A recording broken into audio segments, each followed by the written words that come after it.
everyone, it's Kris with the singlesnetwork.org ministries and fromhishands.com. This chapter is called Jesus, Single Like Me, He Rested.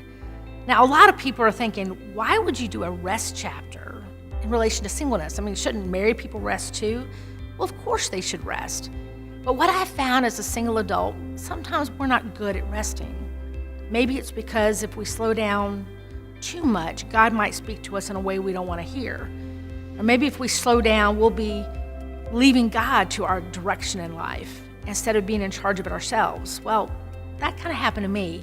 Do you remember the movie, I believe it's called Ice Age, and there's a little character in there named Scrat, a little squirrel, and he's obsessed about finding this acorn. And the whole intro to those series of movies is this little critter just going everywhere he can to save this acorn, to the point to where he was willing to die for it. Well, I felt that was my life for a while. And what's even kind of funny is that I was in ministry while it happened, so I should know the difference, right? I mean, life shouldn't be about climbing the corporate ladder.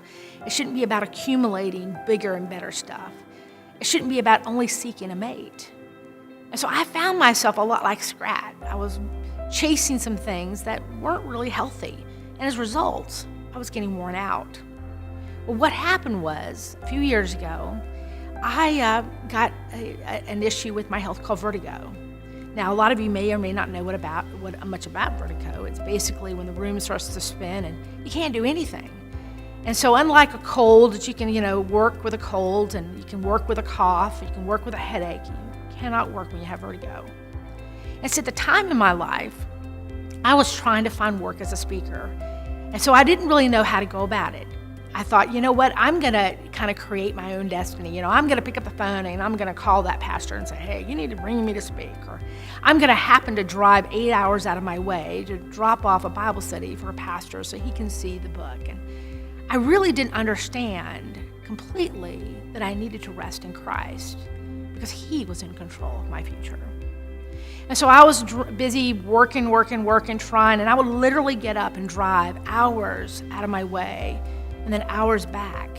And of course, in order to drive all those hours, I had to drink coffee, lots and lots of coffee. And I was visiting a little store that a lot of us like to visit, and I was getting 2 or 3 talls or whatever the different ones, but the largest one they sold several times a day. Then, of course, why I was drinking so much coffee is because I had to stay awake, and so that meant I didn't get a lot of sleep, and I wasn't really eating that well either, and definitely wasn't exercising. And so all these things were basically a cocktail of something that was killing my body. My first attack of vertigo, I was at a conference. I was getting ready to speak, and what was neat is that God put people around me that loved me and cared about me. And when I collapsed right before I was getting ready to speak, because the room started to spin, the rescue squad came and they're like, wow, you're the healthiest big chick we've ever seen. I'm thinking, what? Blood pressure was good, heart rate was good, temperature was good, but the room was spinning. And as a result, I wasn't able to speak. But God put me around so many people that took care of me. So I said, well, I'll get an appointment. I'll get my brain checked out, make sure I'm okay. A couple months later, I didn't really make the appointment. I was at another event, another attack. This time, I just got out of my car, and I walked into a restaurant, and I collapsed. How close it could have been. I could have been in my car. I said, I better make that appointment. So I made that appointment, but this time I was out of work a week, not just a day.